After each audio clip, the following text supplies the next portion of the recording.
bienvenue à Continental Working. Aujourd'hui, je vais vous parler de la RPA. Donc, juste avant de commencer, le département RPA fait partie de Continental Working et moi, j'en suis responsable. Donc, sans plus tarder, je vais vous partager ma présentation.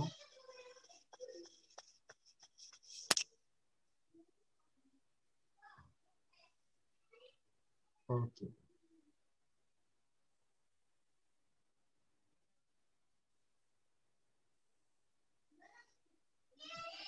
OK.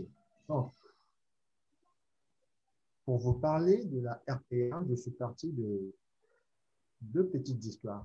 La première concerne Aminata, qui est une dame qui travaille dans l'administration publique et parmi les ensembles de tâches qu'elle réalise, nous pouvons citer notamment l'une des tâches qui consiste à aller récupérer des documents administratifs qui ont été envoyés par un autre service. Donc, le travail consiste à lire ces mails, télécharger les fichiers en PDF, vérifier la conformité des fichiers téléchargés, taper les données dans un CRM et après envoyer le tout au format Excel à un autre collègue qui va les analyser à son tour. Donc, ça, c'est l'une des parties de boulot que fait Aminata. Et d'un autre côté, je pourrais aussi vous parler de Bokar, qui, lui, travaille dans une société de communication. Et parmi ces tâches, il doit notamment aller consulter les réseaux sociaux pour analyser les commentaires et ce qui se dit sur différents clients qu'il suit. Pour différents clients qui suivent. Donc, quels sont les deux points communs, à votre sens, qui lient Aminata et Bokar? Les deux points communs qui lient ces deux personnes, c'est que cette partie de la tâche, elle est très répétitive. Allez regarder à chaque fois sur un mail pour pouvoir télécharger le document PDF. C'est des tâches très répétitives qui n'ont potentiellement pas beaucoup de valeur ajoutée pour la personne qui l'a fait. Et cela est similaire pour Bokar qui est emmené aussi à faire la même tâche, à aller reconsulter les réseaux sociaux à chaque fois. Donc, l'idée ici, je vais vous parler comment est-ce qu'on peut solutionner ce problème par la technologie. Donc, ce problème de tâches répétitives et sans beaucoup de valeur ajoutée est souvent aujourd'hui un problème qui est présent dans plusieurs administrations. La complexité des procédures fait qu'il y a de plus en plus de répétitions dans les tâches que nous réalisons.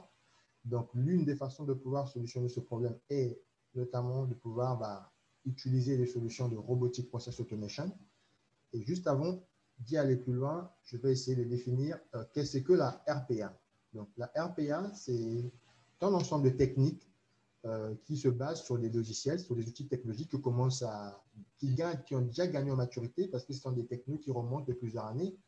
Et l'idée de ces techniques consiste à pouvoir automatiser des tâches répétitives en passant par l'interface graphique comme pourrait interagir un humain avec son logiciel. Donc, il mime un peu, voilà, la RPA va mimer les actions que pourrait faire notamment un humain en tapant au clavier, en cliquant sur la souris, en lisant une information sur l'écran. Donc, de quoi est constituée la RPA? Donc, les solutions de RPA aujourd'hui sont essentiellement constituées d'un studio pour pouvoir construire nos robots et des robots qui peuvent présenter plusieurs caractéristiques et aussi un centre de contrôle dans le but de pouvoir orchestrer, de pouvoir animer tous les robots qu'on peut construire dans le studio. Donc, sachant aussi que sur les solutions RPA, on a deux types de robots. On a des robots dits assistés. C'est un peu comme des macros qu'on utilisait à l'époque sur VBA, qu'on utilise toujours, qui consistaient à pouvoir faire une action avant que le robot se lance. Et il y a aussi des robots dits non assistés. Et là, ce sont des robots qui vont un peu démarrer seuls, réaliser des tâches seuls, qui est souvent utilisé en back-office. Et après, en troisième lieu, on a les robots dits intelligents. Ça, ce sont des robots dans lesquels on embarque un peu d'intelligence artificielle pour pouvoir interagir avec des tâches dites, avec des documents dits non structurés, notamment. Donc, quel est le bénéfice d'utiliser les solutions RPA pour pouvoir automatiser ces processus?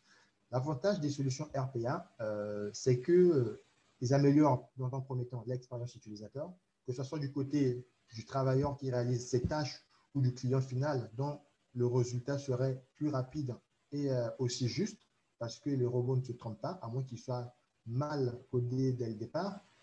Deuxième point intéressant, c'est l'amélioration de la transparence. Donc, dans le cadre des audits, tout ce qui est réalisé à travers des robots RPA est tracé. Donc, en cas d'audit, on peut facilement retrouver qu'est-ce qui s'est réellement passé. Il y a la réduction des coûts de développement par rapport au développement classique, étant donné que les solutions RPA se basent généralement sur le low-code et qu'on sait tous aujourd'hui, quand on développe des solutions à travers du low-code, cela nous apporte un gain de temps considérable en temps de développement.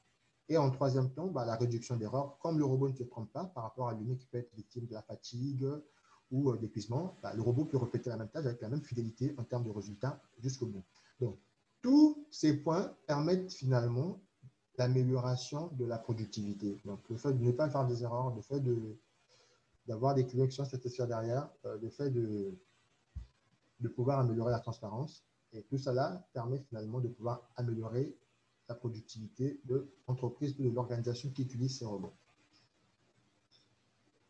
Alors, quelles sont les différentes solutions qui existent aujourd'hui sur le marché qui peuvent nous permettre de pouvoir développer ces robots? Donc, il y a des solutions privées et des solutions open source, libres. Sur les solutions privées, je peux notamment citer deux grandes solutions, UiPath et Automation Anywhere. Et sur les solutions publiques, je peux notamment citer Robocorp, qui est une solution plutôt de base développée pour faire des tests de logiciels, qui s'est petit à petit adapté pour de la RPA. Et TagUI, qui est aussi une solution développée à Singapour, qui est open source, qui permet aussi notamment de développer des robots. Voilà. Donc, ça, c'était une petite partie pour vous poser un peu un contexte en ce qui concerne la RPA. Si c'est un peu technique pour certains, ce n'est pas grave. Ce qu'il faut retenir, c'est que la RPA aujourd'hui est une solution qui va permettre de pouvoir reproduire l'ensemble des interactions qu'un humain peut avoir à un ordinateur dans le but de pouvoir automatiser ces tâches. Donc, au départ, je vous avais évoqué les problèmes d'Aminata et de Bokar qui étaient la réalisation d'un certain nombre de tâches répétitives et des problèmes qui en découlaient. Et là, je vais vous parler de solutions que j'ai pu notamment développer, qui mettent un peu en contexte ce que c'est concrètement la RPA. Donc là, je vais juste vous partager l'une des solutions qui consiste au traitement automatisé des documents, le cas qui pourrait d'ailleurs être proposé à Aminata. Donc, pour pouvoir développer une solution RPA, dans un premier temps, on s'intéresse à pouvoir modéliser le processus. Donc, comme sur ce modèle que je viens de partager, ça, c'est un processus qui concerne le traitement des factures qui a été modélisé. Donc, on peut voir qu'à chaque étape du robot, le robot va notamment rapidement aller lire dans votre boîte mail, récupérer les factures, stocker et puis renvoyer par mail et renvoyer vers un CRM. Donc, on peut rentrer dans les détails. Et maintenant, je vais vous montrer le robot en action qui va exécuter cette tâche. Donc, ici, là, on a la solution. Ça, c'est le robot que j'ai développé. Si je zoome un peu pour vous illustrer l'avantage du low-code, si je zoome un peu, on a principalement des blocs qui sont très explicites. Hein. Là, je dis télécharger. Là, j'ai une condition. Et là, je vais vous lancer le robot pour voir de vous-même comment est-ce que ce robot il va travailler. Donc, ici, je vais vous présenter une démo. Ça, c'est l'un des robots de la solution UiPath. Donc, ce robot va aller faire des factures, récupérer des données qui se trouvent à l'intérieur de ces factures, les écrire sur un document Excel et derrière, pour envoyer le résultat Excel par mail et le remplir sur un CRM. Donc ici, une fois qu'on va lancer, on ne va pas attendre qu'il termine ici le travail, on va directement vous montrer le résultat. Ce qui va se passer, il va lire ces factures-là qui sont à gauche et d'un autre côté, il va derrière venir nous présenter l'ensemble des fichiers Excel associés à chaque facture. Donc, si on ouvre ces deux premiers exemples ici, on peut notamment, hop là, je vais les ouvrir. Voilà, là, on a notre facture en PDF.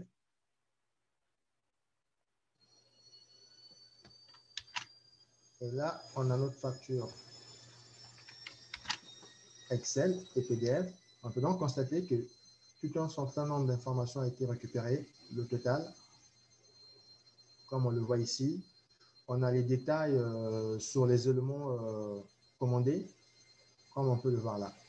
Donc voilà l'un des use cases, des cas d'utilisation sur lequel on peut déployer un robot RPA. Merci.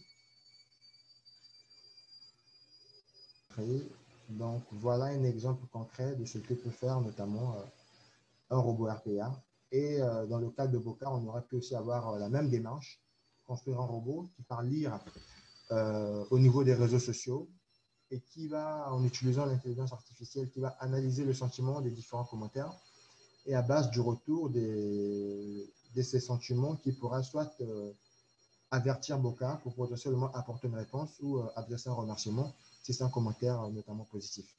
Donc, pour ceux qui sont intéressés pour en savoir plus, hein, je vous demande donc de vous rapprocher de Connecting Days au niveau des différentes sessions ou au niveau des échanges afin de pouvoir notamment éclaircir certains points qui ne sont peut-être pas clairs. Et pour tous ceux qui sont déjà dans le domaine, je vous invite à rejoindre le département RPA et no code de Continental Working. Merci beaucoup.